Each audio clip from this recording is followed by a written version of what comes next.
With sailing, I was always with all men, all my coaches were men, so I never have a single memory of discussing it at sailing. I always have a memory of hiding it.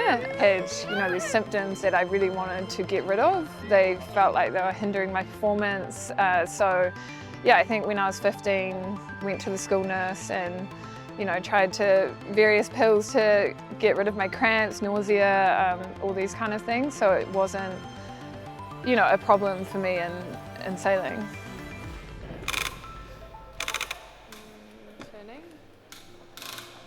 I got into sailing through my older brother.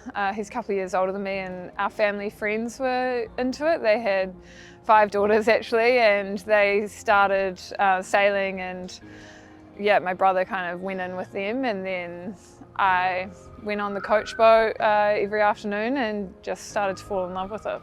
I've been a part of it since the beginning of bringing females in. How we started off was we got brought into the league, and for a season we were off the boat. So watching on the coach boat, doing a lot of different roles, but primarily just learning. And then it became more of a mandated rule that you had to have a woman on board, and they brought 6 people on board the boat instead of 5. From there, it's now been 3 or 4 seasons where it's compulsory to have a female on board the boat. Since then, I think it's grown a lot. It's more than just, having a female on the boat. It's seen as a hugely valuable role, and I think this season, we've really seen Martine, the first female driver, who's been doing seriously well, take on, the league, and Anna Wise, who's now grinding. So it's really cool. I went to boarding school for 7 years with all girls. So I remember getting my first period there, and being in an environment where I could talk about it very openly at school,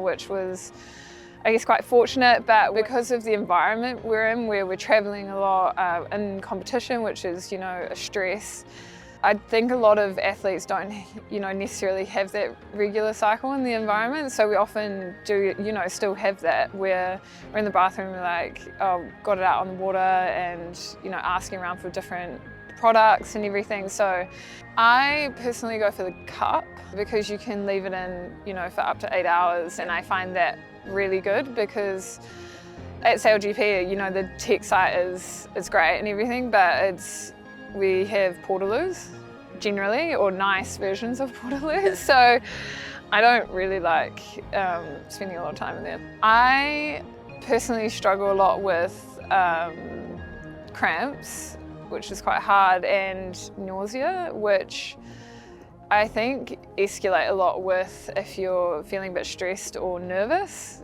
My advice would be really to find someone that you feel comfortable having a conversation with, if that's your parents, hopefully it's your coach as well, your friends, and really lean into that. And I think all those different people would really change how you feel about, if you don't feel good one day, or, support if you're on the water and you need to go in, or anything like that. So there's no judgment or shame around what you're experiencing. I think that's really important. And the more that you can start to learn, there's so many resources out there. I know on the Yacht New Zealand website, they have a lot of resources. Each female is unique, so you can't just learn a blueprint for all, but I think it's really important, especially if you're a coach.